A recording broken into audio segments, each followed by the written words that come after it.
시작입니다. 안녕하십니까. 저 유튜브에 거의 대부분이 한시에 대한 것을 설명을 드리다가 지난번에 그 서해에 대한 설명을 잠깐 드렸더니만은 예상외로 보신 분들이 많고, 또 지난번에 방송을 저는 편집도 할 줄 모르고 이래가지고 맨날 그대로 제가 찍어가지고 그냥 올려고 하는데, 마침 촬영을 하다가 전화가 걸려고 이래서 제대로 이야기를 다 못하고 그냥 다음에 하겠다 하고 마쳤습니다. 그래서 오늘은 실질적으로 지난번에 설명했던 부분에 대해서 손으로 쓰는 것 자체를 해가면서 설명을 드리도록 하겠습니다.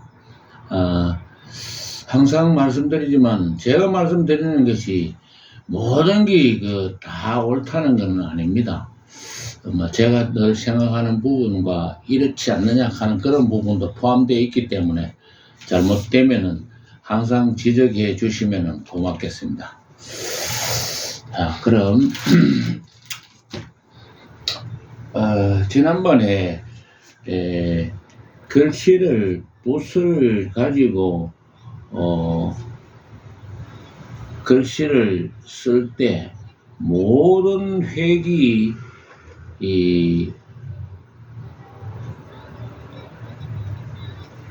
처음에는 장봉이라 해서 회사에서 이제부터는 여기를 붙이라고, 여기 붙이라고, 여기 붙여. 자, 이 밑으로 붙여라는 거죠. 네가 일러서가 작게 보면은 점 하나도 그냥 이렇게 찍는 것이, 우리가 보통 서예를 할 때 보면은 점을 간머리를 할 때 이렇게 하고 이렇게 하고 이렇게 해서 이렇게 하는 것 같이 보이지만, 이 점이 원칙적으로 하면은 요렇게 해서 이래, 요것도 요렇게 해서 요래, 요렇게 공정이 더 작게 이야기하면 들어있는데, 이것을 반복해 가지고 하다 보면은 한 번만에 이렇게 하면서 이렇게 하면은 그 형태를 갖추는 것이지, 이 선생님이 이래 한다고 해가지고 나도 무조건 따라 하면 그런 형상이 잘 안 나옵니다. 처음에는 아까 설명드린 것처럼 이렇게 해서 이런 형태의 그림을 반복해서 이렇게 하고 난 후에 나중 시간이 지나면은 이제 되는 것이고, 그 다음에 이 간머리에서 이 끝부위도 그냥 이런 식으로 그냥 이렇게 해가지고 이렇게 당기는 경우도 있겠지만은, 이 각이 서에서는 이렇게 각이 좀 사는 게 보기 좋기 때문에 이 각도가, 그래서 꺾고 난 뒤에 다시 세워서 이렇게 눌렀다가 다시 이렇게 하는 겁니다. 그럼 엄밀히 이야기하면은 이렇게 꺼서 한 번, 다시 두 번, 다시 세워서 세 번, 이렇게 세 번 만에 하는 거를 이렇게 해가지고 한 번만에 이래 해가지고는 절대로 세 번 만에 하는 게 한 번 만에 하는 거하고 같을 수가 없겠죠, 형태가. 그런 것처럼 처음에는 조금 힘들더라도 원칙을 지키면서 자꾸 반복해 하다 보면은 나중에는 자연스러운 형상이 이루어진다, 그런 말씀을 드리는 겁니다. 그리고 한일자도 역입을 해서 이렇게 해서 끝에 가서 이렇게 눌렀다가 다시 붓 끝을 이렇게 붓을 빼짝하게 세우는 거죠. 좀 더 가까이 찍을 수 있으면 찍어봐. 늘 이야기했지만은 어떤 획이든 간에 해서 이렇게 해서 다시 붓끝을 빠져다기 샤가 이렇게 맞추는 겁니다. 그래야 다음 획을 쓸 수 있으니까. 모든 것 다 마찬가지입니다.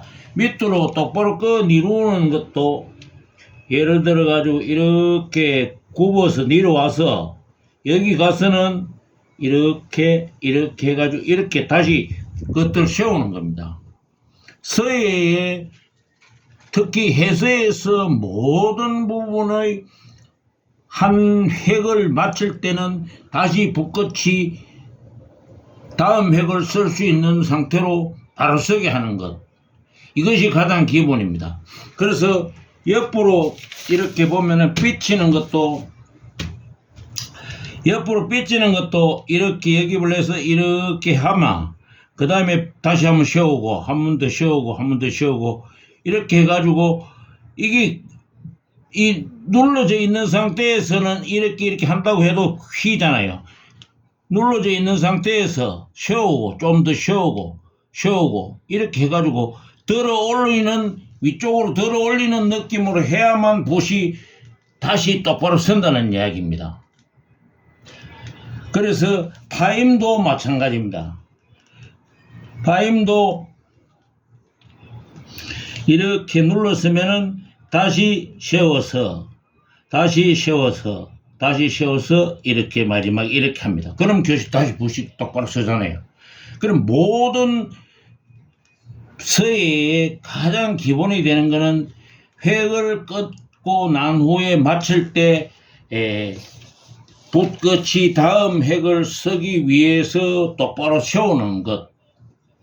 그래서 우리가 끝도 이 밑으로 곤자 끝도 보면은 끝이 요렇게 빼쭈각이 된 형태가 있고 또 요렇게 마치는 형태가 있지 않습니까? 이런 부분도 이렇게 해서 이렇게 쭉 끈이루고 난 다음에 다시 붓을 세워서 이렇게 눌러가지고 이렇게 하는 겁니다. 이거 한 일자 이렇게 해서 이렇게 눌렀다가 다시 세우고 이렇게 하는 거나 여기서 이렇게 했다가 다시 세우가 살짝 눌렀다가 이렇게 하는 게 똑같은 거거든요. 자, 그래서 그 다음에 이 끝 부위를 이렇게 보면은 한쪽으로 이렇게 약간 우리가 보면 한글처럼 요 안쪽으로 이렇게 쏠리는 현상이 좌쪽으로 쏠리는 현상이 나타나는 경우가 상당히 많은데 그 부분은 엄밀히 이야기하면 이 붓의 각도가 이렇게 된 게 아니고 옆으로 약간 기울어지면 그런 경우가 생깁니다. 그래서 글씨를 쓰다가 나는 자꾸 모양이 어느 쪽으로 치우쳐 이럴 때는 혹시 붓이나 동작이 잘못됐는지 없는지를 확인해 보시기 바랍니다. 붓이 똑바로 돼가지고 이렇게 써 내려가야 되는데 각도가 이렇게 기울어지면은 이렇게 꺾고 나면 이렇게 되는 거죠. 옆으로. 그래서 이런 부분이 나오시는 분들은 붓이 좌측으로 연필 잡듯이 기울어져 있을 확률이 많습니다. 그 다음 서예를 하시면서 무슨 이론을 계속 설명하겠다고 이야기를 하시는가, 서예하는데 무슨 이론을 그렇게 많이 설명할 게 있느냐 이렇게 이야기하실지 모르는데 서예는 오히려 매 글자마다 모든 형상이 다르기 때문에 그 쓰임새에 따라서 계속 설명할 수 있는 겁니다.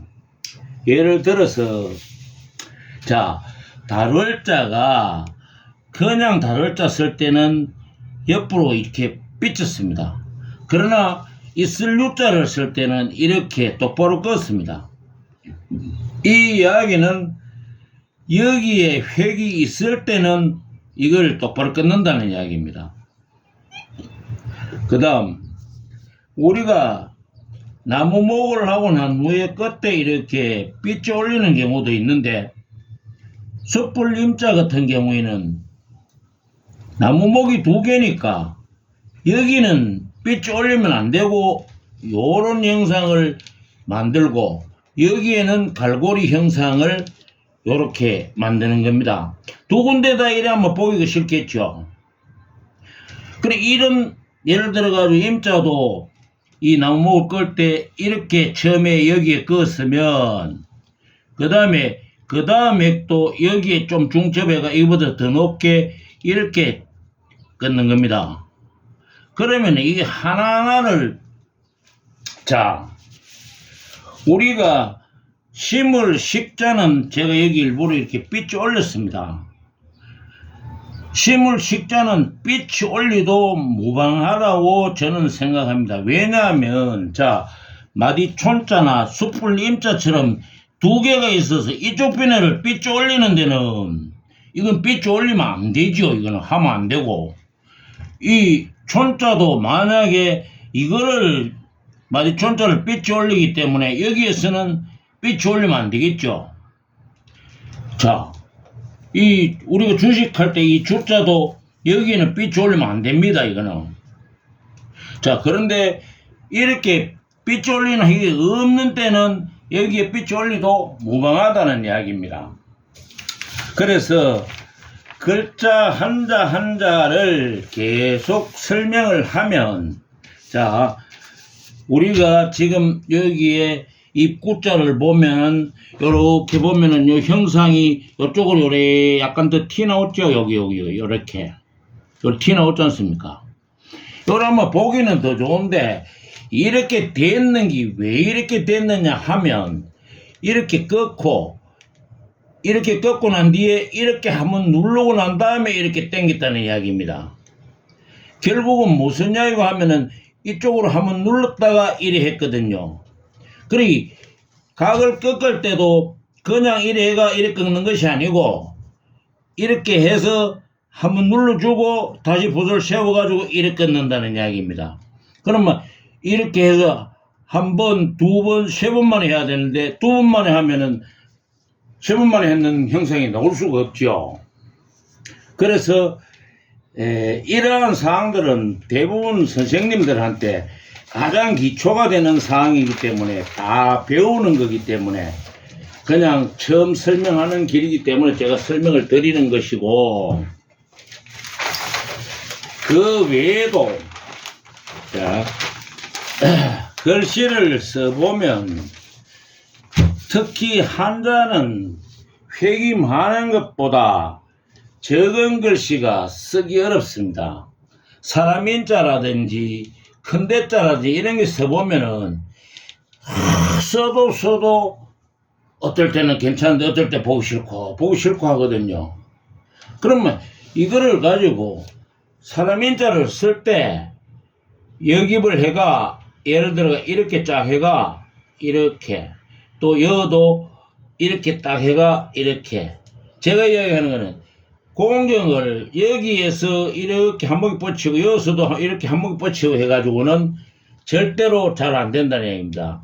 예를 들어가 이렇게 해가 이렇게 여기서도 이렇게 눌러가 이렇게 거꾸로 이야기하면은 두 분에 하나 한다고 생각하면은 글씨가 훨씬 보통 때보다 더 잘 써집니다.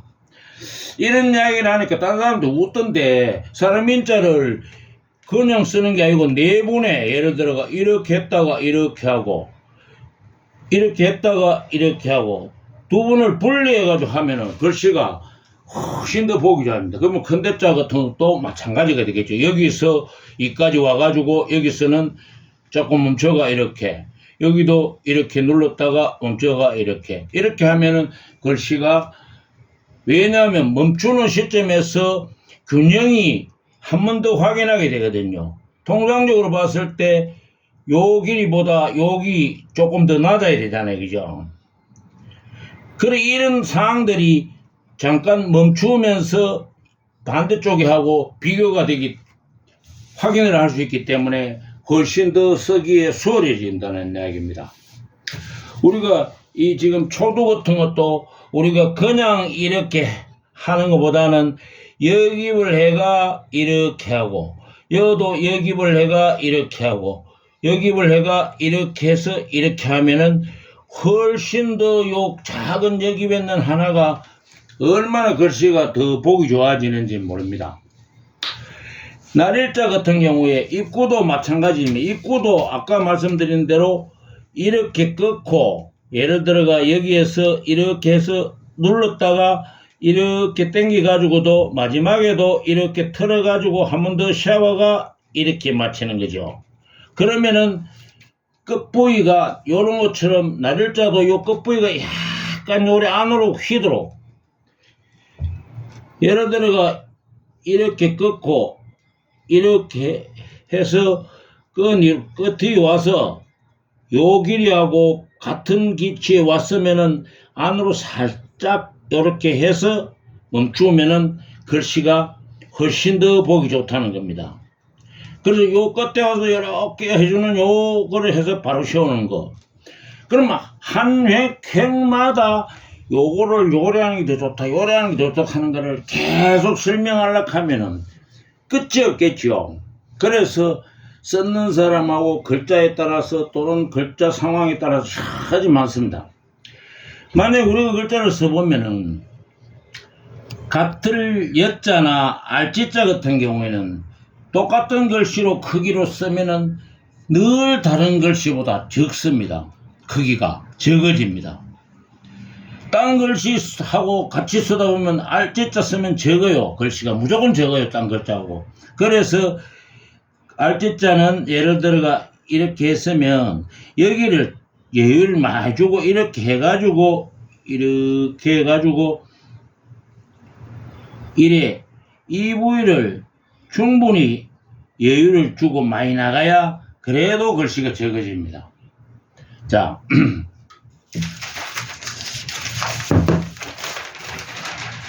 한글도 보면 우리가 똑같이 우자를 쓰는데 우리가 글씨가 한글이든 한문이든 간에 같은 값이면 요쪽보다는 여기 낫다 이런 게 있잖아요. 예를 들어가 요 길이가 더 길고 여기 짧으면은 그런 대로 보기가 괜찮은데 반대로 요 길이가 짧고 요 길이가 더 길면은 아주 이상해 보이죠.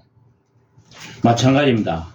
아까 이야기한 것처럼 예를 들어 가지고 날일자가 됐든 가랄이든 가랄이라고 하면 이렇게 해서 이 획보다 훨씬 굵은 거는 이게 굵은 거는 보기가 괜찮아요. 그런데 이게 굵고 이게 똑같이 해가지고라도 이게 가늘면은 이거 보기 싫으면 못 쓰죠. 그래서 이왕이면은 이쪽으로 치우쳐라. 이왕이면은 여기로 치우쳐라. 우리가 비읍을 쓸 때 이렇게 이거보다 이게 높게는 쓰지만은 이게 낮게는 쓰지 않잖아요. 이거는 상식적으로. 자, 꽃이라는 글자 쌍기역을 쓸 때 이렇게 예를 들어 이렇게 해서 이렇게 하고 이렇게 해서 이렇게 하잖아요. 왜? 요 안에 점을 찍어야 되니까. 물론 똑바로 그냥 기억으로 이래 해도 됩니다만은 한글도 이렇게 한자 한 획마다 거기에 그 글자에 적합하게 치우쳐지는 우리가 이거 이에 냈잖아. 미칠 급자 보면은 이 획이 있을 때는 이게 각도가 이렇게 많이 틀어지고 이 획이 없을 때는 바로 내려와가지고 이렇게 가거든요. 자, 우리가 외한 니자도 보면은 뭐 글씨는 잘 못 썼습니다만은 이 부위를 이렇게 점으로 맞춰주는 경우도 있고 이렇게 비치는 경우도 있습니다. 자, 어느 게 보기 좋은 거 보고 자기가 생각해가지고 아 나는 외한 니자를 예를 들어가지고 이래 쓰는 게 더 보기 좋다. 이래 하면은 자기는 선생님은 왜 하든 간에 자기는 이렇게 쓰면 되는 겁니다. 자, 우리가 편안한 자를 써보면은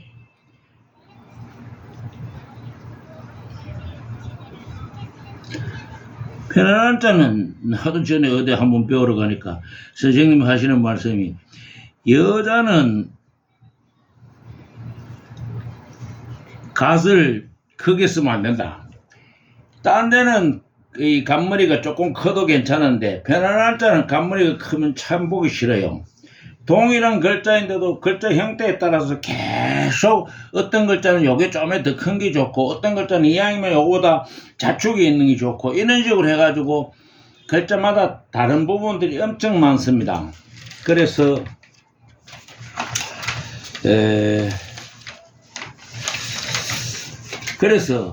글씨를 이론적으로 설명을 해도 계속해서 글씨 하나하나마다를 설명할 게 있고 매번 그렇습니다. 근데 선생님들은 보통 보면은 이제 그 선생님이 써준 거를 가지고 특별하게 잘못된 부분을 한번 지적해 주기도 하시지만 이렇게 계속 요것보다 요렇게 요쪽보다 요렇게 이렇게 잘 설명하지 않습니다. 그래서 물론 뭐 알아서 좀 터득하라고 그러는지는 모르겠지만은 결국은 그러한 그 기본적인 원리나 이치를 알면은 집에서 얼마든지 혼자 연습도 할 수 있고 또 반복해 갈 수 있습니다. 근데 틀렸는 거를 자기가 깨우치지 못하고 있을 때는 계속 또 틀리게 또 그렇게 하는 거예요. 어떨 때는 바로 했는데 다음에는 그 생각을 못하고 또 다음에 또 틀리는 경우가 나오거든요. 아, 이렇게 하면 틀린다 하는 걸 분명히 알고 있으면은 그런 상황이 줄어들게 되죠. 그래서 지금 그냥 글씨 쓰는 아주 간단한 어떤 어떤 기본적인 이론은 다 아시고 있는 내용인데 한 번 더 설명을 드렸는데 저는 뭐 세필을 많이 써서 제가 큰 글씨는 많이 잘 안 씁니다. 왜냐하면 써가지고 워낙 많이 버리니까. 그래서 제가 쓰는 글자 한두 개를 소개를 하고 그 다음에 마치도록 하겠습니다. 그리고 저는 구미에 있는데 제가 설명하는 거나 또 제가 집에 늘 자주 있으니까 언제라도 시간이 되시는 분들은 전화를 주시든지 놀러 오시면은 같이 서예에 대한 토의를 한다고 생각하시고 놀러 오시면 제가 커피 한 잔 정도는 대접을 하겠습니다. 그래서 서예도 늘 그런 이론이 앞장서 가야 된다 하는 말씀을 다시 한번 드리고 제 선한 글씨 몇 가지만 설명을 드리겠습니다. 자, 따라 이걸 좀 짧게 해가 이거 한 비춰버려. 이거 자, 한 비춰버려. 가까이 돼가지고 자, 땡기가 가까이 돼가지고 그래가 쭉 움직이면서 쭉 쳐버려. 됐어. 좀 빨리 지나가도 돼.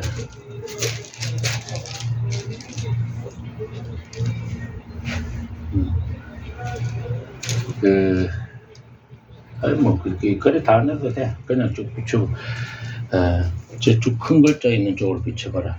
서울에 계시는 건내 선생님이 저한테 매 절기마다 시를 보내줘서 제가 답시를 잘 못 적어서 한번 1년치를 모아가 한번 써봤습니다. 써봤는데 세필만 맨날 쓰고 왔는데 그래도 아직도 글씨가 잘 안 됩니다. 그 다음에 이쪽 펜으로 하면 잠깐. 요거는 제가 제 자랑 같습니다만은 지난 5월 10일 날 영주 한시 100일장에서 제가 장원했던 시라서 여기 한번 써붙여 나왔습니다. 그래서 저는 서예도 하지만은 작시를 하면서 늘 저희 집에서 바라보면은 금호산이 저렇게 보이는 것처럼 이렇게 온 방 전체에 글씨를 쓱 써놓고 앉아가지고 맨날 하고 놀고 있습니다. 언제라도 시간이 되시면은 제 전화는 010-3504-9178이니까 언제라도 연락하시고 놀러 오시면은 환영합니다. 서예에 대한 같은 이야기를 할 수 있도록 그렇게 부탁드립니다. 오늘은 이만 마치겠습니다.